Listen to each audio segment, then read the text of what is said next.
Ne kan jedhamu sirriitti ilaalle gaariidha. Magaalaan Amboo haala qabatamaa keenyaatiin iddoo kaleessaan jiru. Amalaan iddoo kaleessaan jiru.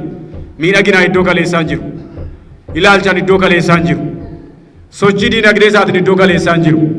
Garuu amala kana immoo haala qabatamaa yeroon barbaadu faana akkamitti deemuu danda'uu qabna. Gana abbaa qabeenyaa iddoo biraa affeeruu, investoroota iddoo biraa affeeruu, ati kootu iddoo kana misoomsi, miidiyaa dhaabbanne asumaaf misoomsuu hin dandeenyu kan jedhamu namni ofitti deebi'uu akka danda'udha. Daldala baay'ee qabna qobaa kaata.